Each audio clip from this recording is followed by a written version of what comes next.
Bueno, iglesia, ¿cómo están? Buenas tardes, ya casi noches también. Dios los bendiga en este viernes de estudio bíblico. Hoy estamos, hoy estamos felices porque estamos buscando y leyendo la palabra de Dios. En este caso estamos leyendo Primera de Juan y estamos en este momento ya leyendo lo último de lo que es estos capítulos. Estamos ya, para los que tengan su Biblia ahí, vamos al primer libro de Juan, capítulo 5. Estoy muy feliz de poder acompañarlos hoy. Vamos a estudiar un poco más acerca de esta carta tan espectacular que escribió Juan y que hoy en día tiene mucho que hablarnos a nosotros. Hay una información más que quiero darles que Dios me ha permitido conocer mientras preparaba el mensaje, mientras preparaba el estudio de hoy. Así que yo por mí contento poder compartir lo que ha aprendido, lo poco que tengo de información, compartirlo con ustedes para que crezcamos juntos en el conocimiento de la palabra de Dios. Así que para empezar, pues vamos a orar, vamos a pedirle a Dios en este tiempo que nos guíe, que Él sea direccionándonos y que este estudio de la palabra sea de la mejor manera, que podamos acercarnos más a Cristo. Todo mensaje y toda cosa que hagamos, bueno, debe tener como objetivo acercarnos mucho más a nuestro Señor Jesucristo, que de hecho ese es uno de los propósitos de la carta de Juan. Bueno, vamos a orar, así que cierren sus ojos, preparémonos ahí y digámosle a nuestro Padre Celestial: Señor, hoy nos acercamos delante de ti confiadamente. Gracias por la cruz, gracias por la salvación, gracias Señor también porque tú nos has permitido vivir hoy, Señor, un nuevo día.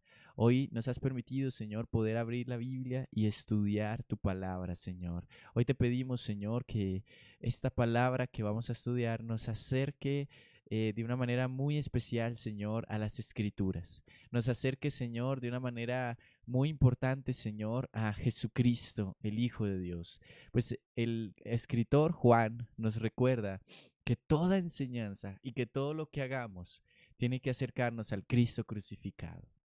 Hoy te pedimos, Señor, porque podamos acercarnos a nuestro Señor Jesús, el amado de nuestro ser. En el nombre de Cristo Jesús, a Él sea la gloria por los siglos de los siglos. Que nuestro corazón sea buena tierra. Que sean tus palabras y no mis palabras, Señor. Que sea tu testimonio y no los míos, Señor. Pues tú tienes muchas cosas más importantes y más lindas que decir que lo que podría decir otro ser humano en la tierra, Señor. Hoy nos sentamos a escuchar tu palabra de Dios y así como mis hermanos aprenden, yo también aprendo y hoy tengo el privilegio de dirigir este tiempo. Así que permíteme, Señor, hacerlo de la mejor manera y para tu gloria. Que al final podamos acercarnos más a Cristo en el nombre de Jesús. Amén y amén. Bueno, hoy tenemos entonces la primera carta de Juan, capítulo 5. Recordemos que son tres cartas, la primera carta de Juan, la segunda y la tercera, enviadas de manera universal a la iglesia, recordándonos ya un tema que él había mencionado en el Evangelio de Juan, recordándonos las enseñanzas de Jesucristo también. Y esto es lo que nosotros tenemos que tener hoy en cuenta.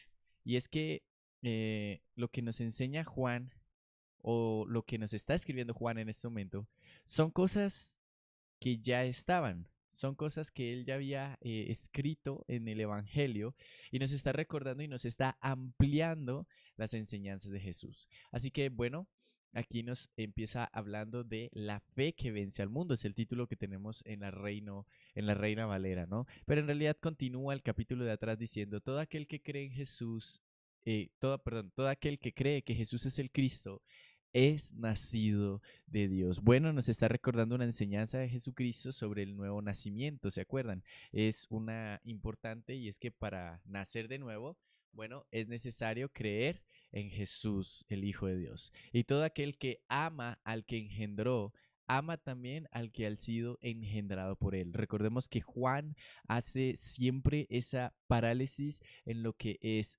entre amar a Dios sobre todas las cosas y amar a nuestro prójimo. En el primer capítulo, en los primeros dos capítulos, vimos que el que ama a Dios pero no ama a su hermano no puede decir que ama a Dios. Entonces, así como dice que todo aquel que cree en Jesucristo ha nacido de Dios y también en este momento el que fue nacido de Dios, es decir, todos los hermanos en la fe, también los ama. Por eso es importante, iglesia, que amemos la iglesia. Amemos la congregación, amemos los que son parte de la iglesia, amemos a aquellos que aman a Dios, porque esos también son nuestra familia. Ahora, lo que quiero decir con eso también es que hay mucha gente que no le gusta pues estar con la iglesia, en la congregación. Hay mucha gente que dice, uy, bueno, yo soy cristiano y todo, pero uy, no, a mí no me gusta estar con las personas, que por eso, no, no, no, hay que amar. Porque el que ama a Dios, naturalmente también ama a su prójimo. Si tú no estás amando a tu prójimo, bueno, hay una revisión que hacerse, un examen que hacerse para ver qué es lo que está pasando. En esto conocemos que amamos a los hijos de Dios, cuando amamos a Dios y guardamos sus mandamientos. Sí hay mandamientos que hoy está cumpliendo la iglesia y básicamente es la ley de Cristo que ya la hemos hablado muchísimas veces en estos videos y sabemos que la ley de Cristo es amar a Dios y amar a nuestro prójimo.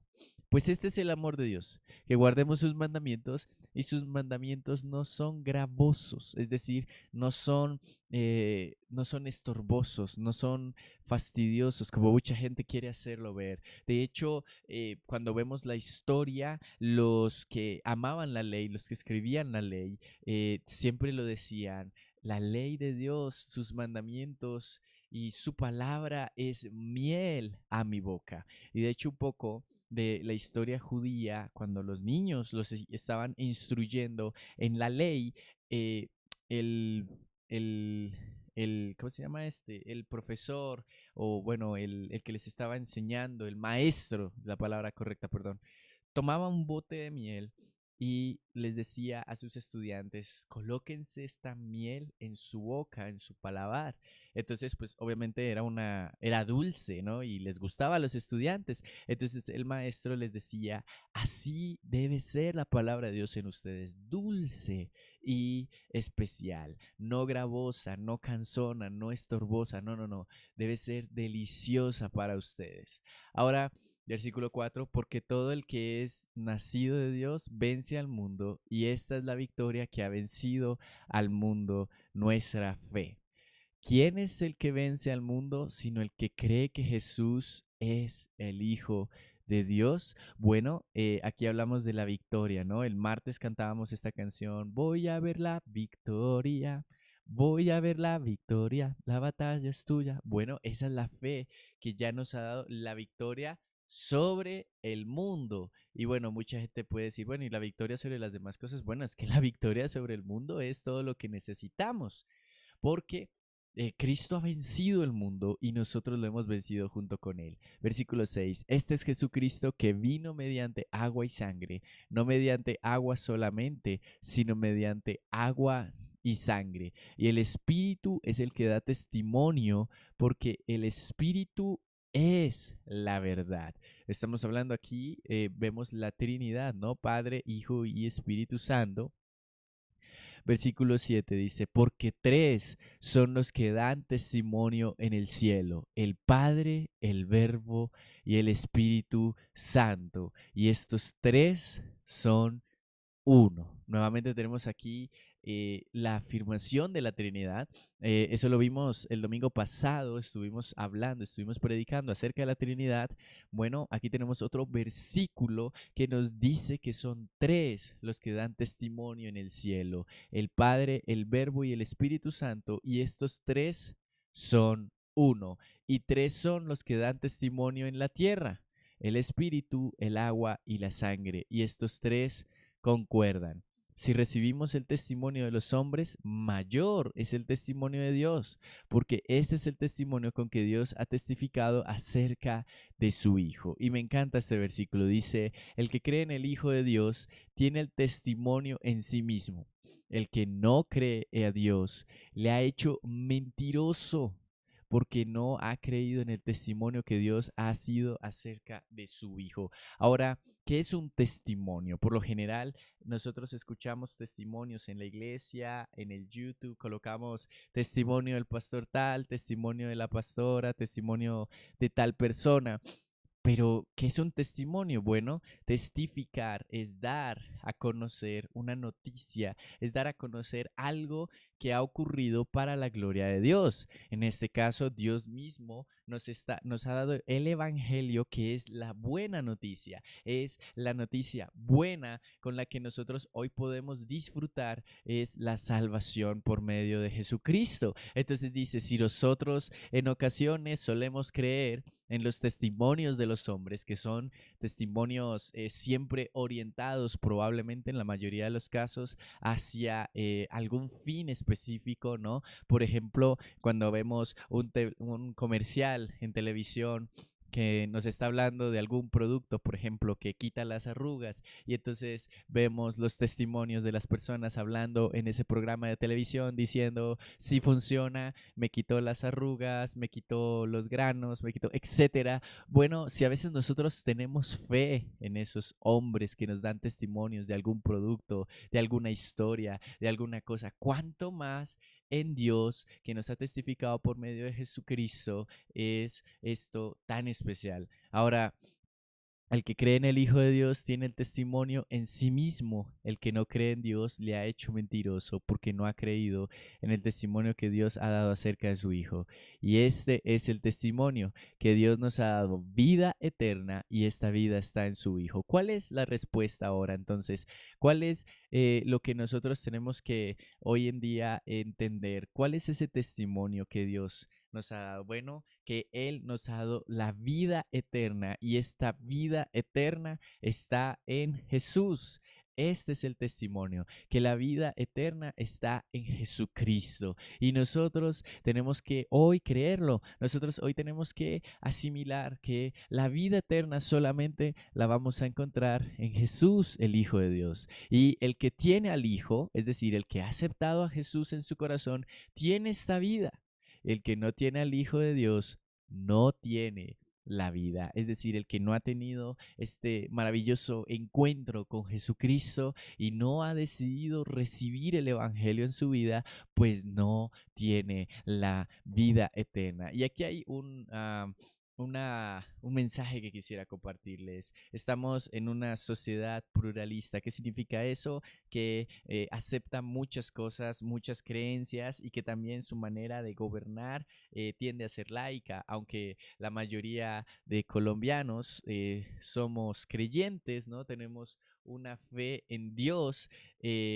Hay que aceptar que nuestra forma de gobierno pues trata de alejarse de todos los parámetros bíblicos, aunque incluso nuestra constitución política fue fundada con el testimonio de Dios, igual pues nuestra forma de enseñar pues trata de ser laica, ¿no? No atea, ojo, no podemos decir que estamos en una sociedad atea, ¿no? Porque pues eso sería decir que todos pues no creeríamos en Dios. No, no, no, es laica, es decir, no toma en cuenta o trata de no tomar en cuenta, aunque esto es imposible, ¿no? Porque muchas de las reglas y leyes que hay, pues obviamente muchas de estas nacen y tienen concordancia con la Biblia, pero lo que yo digo es, de pronto no se toma mucho en cuenta a la hora de tomar decisiones lo que Dios piense, ¿no?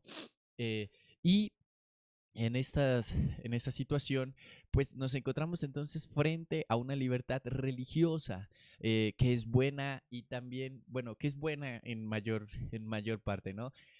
Porque pues permite a todo colombiano profesar la fe que desee, ¿no? Por eso nosotros tenemos básicamente diferentes religiones acá, ¿no? Están los cristianos, están los musulmanes, judíos, etcétera. No hay ningún problema con eso en Colombia.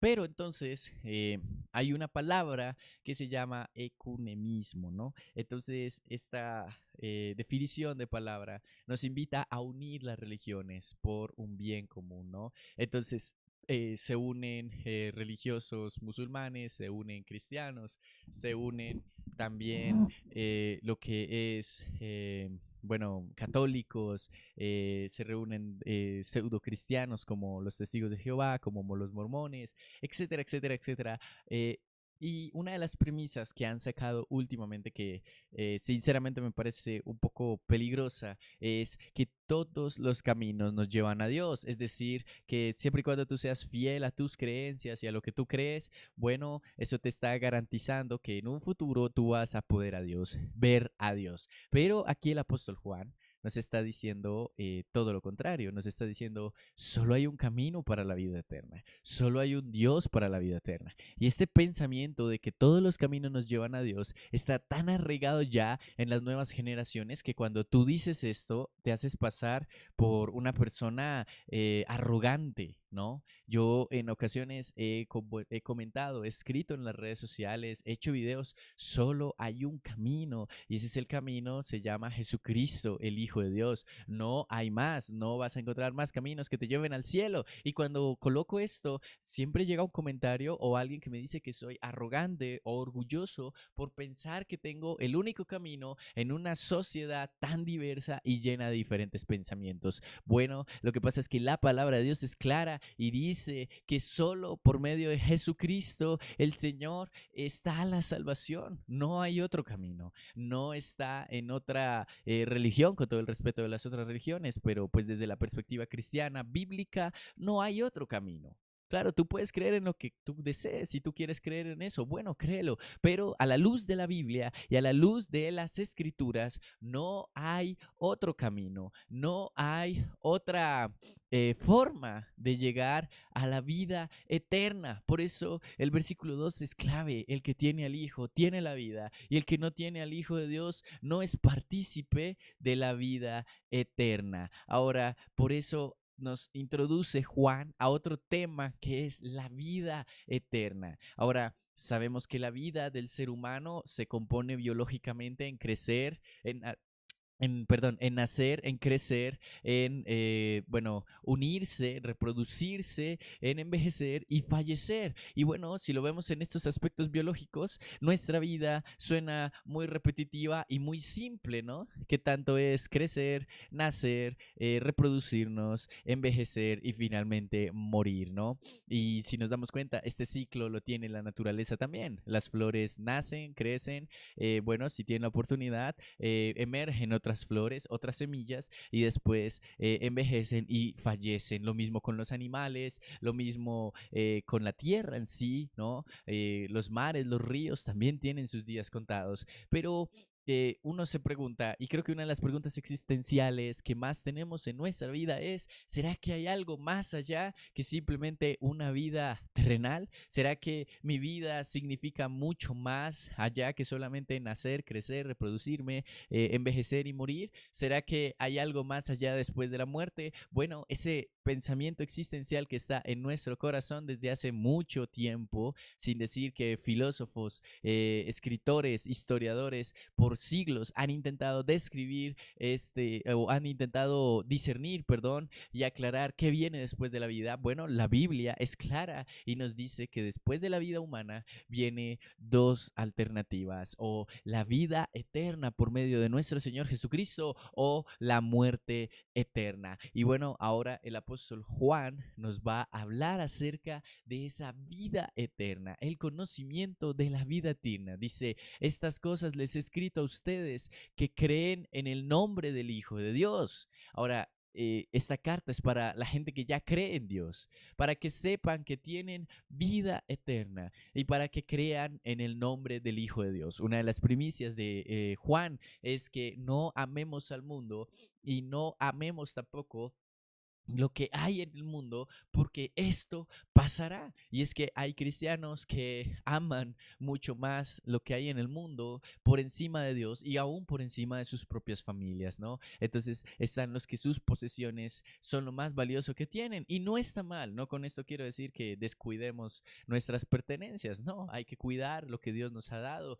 hay que administrar muy bien, pero tenemos que tener la mente y nuestro corazón no en las causas terrenales, sino sino en las causas eternas. Alguna vez hablaba con una persona que me decía que se había cansado de ser cristiano porque no recibía lo que él pensaba. Entonces yo le pregunté y le dije, bueno, ¿qué es lo que tú querías recibir? Y me dijo, bueno, cuando yo me acerqué a la presencia de Dios, me dijeron que me iba a empezar a ir bien, que Dios iba a empezar a prosperar mis caminos, que me iba a empezar a mejorar mis proyectos, y me dijo el ley de la siembra y la cosecha, que ustedes lo conocen, ¿no? El ley de la siembra y la cosecha es todo lo que siembra el hombre lo cosechará. Entonces él me dijo, yo por años estuve cosechando oración, yo por años estuve diciéndole a Dios que me bendijera y estuve orando, pero no he recibido nada de lo que yo esperaba, y era prosperidad, especialmente económica. Entonces yo le dije, bueno, pues entonces no has entendido el cristianismo, porque ya Dios te dio todo, ya Dios te dio una vida eterna, ya Dios te dio una restauración a tu corazón, y Dios ya te dio al Hijo,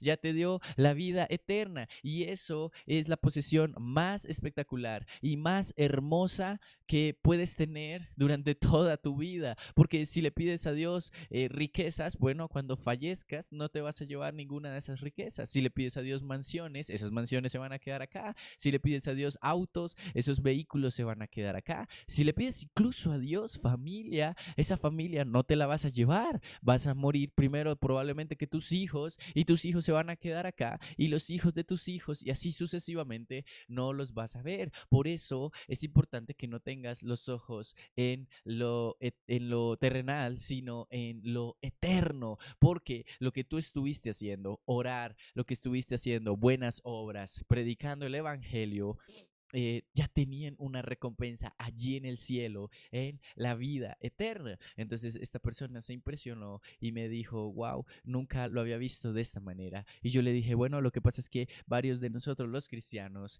tenemos la costumbre también como seres humanos de poner nuestros ojos en el mundo terrenal, y se nos olvida que todo lo terrenal va a pasar. Por eso tenemos que entender que ya Dios nos ha dado esa vida eterna. Y dice el apóstol Juan, ustedes que creen en Jesús, el Hijo de Dios, ya tienen la vida eterna. Versículo 14. Y esa es la confianza que tenemos en Él, que si pedimos alguna cosa conforme a su voluntad, Él nos oye. Versículo 15. Y sabemos que Él nos oye en cualquiera cosa que pidamos. Sabemos que tenemos las peticiones que le hayamos hecho. Versículo 16. Si alguno ve a su hermano cometer pecado que no sea de muerte, pedirá y Dios le dará vida. Esto es para los que cometen pecado que no sea de muerte. Hay pecado de muerte, por lo cual yo digo lo cual yo no digo que se pida. Toda injusticia es pecado, pero hay pecado no de muerte. Está hablando de las consecuencias del pecado. Sabemos que todo aquel que ha nacido de Dios no practica el pecado, pues aquel que fue engendrado por Dios le guarda, y el maligno no le toca. La semana pasada vimos una ilustración de cómo era la diferencia entre el pecado y practicar el pecado, y hacía referencia a que practicar el pecado es estar en ese mal hábito, en ese hábito de estar haciendo las cosas mal, sino que el cristiano se esfuerza y lucha por no estar con estos malos hábitos del pecado. Entonces, el ejemplo que yo les colocaba, no quiero con esto decir que el fútbol sea pecado, atención por favor, pero un ejemplo es, me encanta el fútbol y de vez en cuando juego el fútbol, más no practico el fútbol, ¿no? No todas las mañanas me levanto, entreno, no voy a patear el balón tampoco, ni practico mis tiros libres, ni mis pases, ni tampoco mis disparos, sino simplemente lo juego ocasionalmente, ¿no? Cuando la oportunidad se me presenta y cuando estoy con los amigos. Pero practicar el fútbol ya es algo que harían las personas que son aficionados o que les gusta el fútbol también de una manera amateur, ¿no? Que entrenan constantemente, tienen partido todos los viernes, todos los miércoles en la noche, o van todos los sábados en la mañana a jugar su partido de fútbol, o los domingos en la mañana, bueno, etcétera. Eso ya es alguien que practica el fútbol. Bueno, algo parecido sería la ilustración con el pecado. Ahora, yo no soy una persona que ame el pecado, no amo el pecado, no me gusta el pecado, y sé que los que estamos acá no amamos el pecado. De hecho, luchamos contra el pecado. Ahora, ocasionalmente fallamos y pecamos. Bueno, por supuesto, a veces nuestra naturaleza pecaminosa y las circunstancias nos llevan de pronto a pensar mal, a decir una mala palabra, a los hombres a pensar mal en las mujeres de pronto, en desearlas, como decimos por ahí a los jóvenes, a mirarlas de los ojos hacia abajo y no de los ojos hacia arriba. Y viceversa, las mujeres también piensan a veces mal en los hombres, a veces también pensamos o se nos cruzan videos o cosas negativas que finalmente hacen que fallemos delante de Dios, pero un cristiano constantemente está buscando su purificación y le está diciendo: Dios, perdóname si hice esto, perdóname por aquello, purifica mis ojos, purifica mi corazón. Entonces eso nos diferencia de alguien que practica el pecado, porque alguien que practica el pecado no tiene este remordimiento, le da igual y sigue pecando, a pesar de que se le ha dicho: oye, deja de tomar, porque si sigues tomando, en algún momento la vida te va a pasar factura y puedes afectar tu hígado, puedes afectar también tu vida, ¿no? Si sales borracho un día y manejas, pues es la combinación perfecta para que puedas tener un accidente y probablemente fallezcas. Entonces, el que practica el pecado constantemente y le gusta, dice: bueno, a mí no me importa, y lo va a seguir haciendo y no va a sentir remordimiento ni nada por el estilo. Esa es la diferencia entre alguien que practica el pecado y alguien que no lo hace constantemente. Entonces, por eso el apóstol Juan nos repite varias veces la frase: no practiquen el pecado. Sé que pronto pueden fallar y puede haber pecado en algunas veces. Bueno, Dios los purificará, pero no se acostumbren, no practiquen el pecado. Si hoy fallaste, pues el día de mañana la idea es que no lo hagas. Si hoy de pronto tuviste lo que decimos, algún desliz, algún choque, tuviste un mal comportamiento, una mala conducta, bueno, lo ideal es que la próxima te esfuerces para no volver a repetir el pecado, de manera que Dios fortalezca nuestras debilidades y nos haga cada día mejores personas, mejores cristianos. Ahora dice, toda la confianza que tenemos en Él es que si pedimos alguna cosa, ok, ya lo vimos. Toda injusticia es pecado, pero hay pecado no de muerte. Sabemos que todo aquel que es nacido de Dios no practica este pecado, pues aquel que fue engendrado de Dios por Dios le guarda y el maligno no le toca. Luego dice: sabemos que somos de Dios sabemos que somos de Dios y el mundo entero está bajo el maligno, pero sabemos que el Hijo de Dios ha venido y nos ha dado entendimiento para conocer al que es verdadero, y estamos en el verdadero, en su Hijo Jesucristo. Este es el verdadero Dios y la vida eterna. Hijitos, guárdense de los ídolos. Amén. Bueno, sé que este último versículo 20 puede sonar como una especie de trabalenguas, pero tiene todo el sentido. Mira, dice, vamos a desglosarlo parte por parte. Pero sabemos que el Hijo de Dios ha venido, estamos hablando de Jesucristo, y nos ha dado entendimiento para conocer al que es verdadero, a la verdad. Nuevamente repito, solo hay un camino, solo hay una verdad.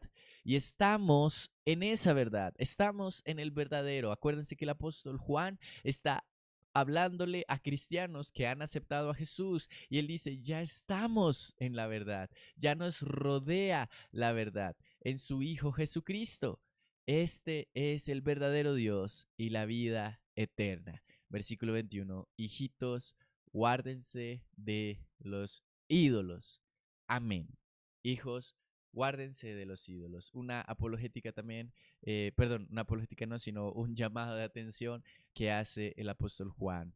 Guárdense de los ídolos. Ahora, en esa época nos referíamos a ídolos, dioses, estábamos en culturas eran politeístas, que creían mucho en diferentes dioses. Hoy en día también, solo que hoy en día de pronto ya no les tenemos un nombre explícito como, no sé, Zeus, Efrodita, bueno, etcétera, y todos estos dioses que habían en la época. Hoy en día nosotros también tenemos dioses. Esos dioses pueden ser los dioses de la televisión, los dioses de la internet, los dioses de pronto de una persona, y Dios idealizamos a una persona, ¿no? De hecho, a veces a los artistas, cantantes, les decimos el ídolo, ¿no? El fútbol, ¿no? Puede ser nuestro ídolo, aunque no quiero decir que el fútbol sea pecado nuevamente, ¿no? Porque hablo de cualquier otra cosa, ¿no? Cualquier otro deporte que le quite el primer lugar a Dios o que lo idolatremos.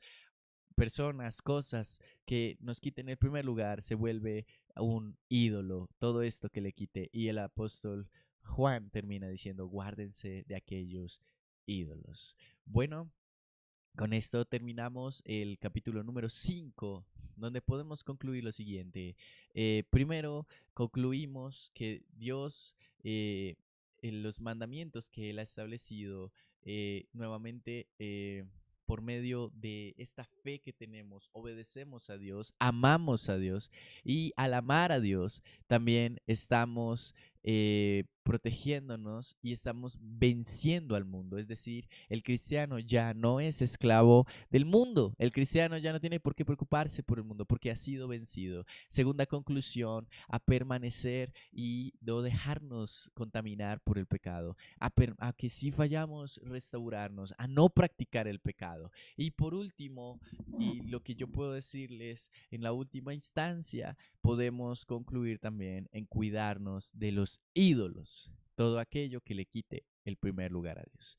Oremos en el nombre del Padre, Hijo y Espíritu Santo para pedirle que Él sea guardándonos de los ídolos y guardándonos de todas estas cosas. Padre, en el nombre de Cristo Jesús, oramos de una manera muy especial, Señor. No queremos que los ídolos gobiernen nuestras vidas. No queremos que el pecado, Señor, se vuelva una costumbre en nuestras vidas, ni mucho menos practicarlo, sino al contrario, queremos minimizar lo más posible, Señor, lo que sea este pecado, lo que sea, Señor, estas cosas que tanto, Señor, afectan y traen finalmente muerte. Y por último, Señor, te pedimos que nos protejas de los ídolos. Todo lo que te quite el primer lugar, Señor, sácalo de nuestras vidas. En el nombre de Cristo Jesús, oramos, Señor, para dedicar este tiempo a ti y podamos reflexionar en esto que nos estás diciendo. En el nombre de Cristo Jesús ya lo tenemos todo. Tenemos la victoria en Jesús.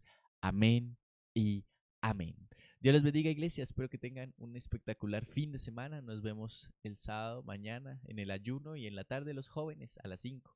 Y el domingo en todas nuestras reuniones los esperamos. Dios les bendiga. Un abrazo.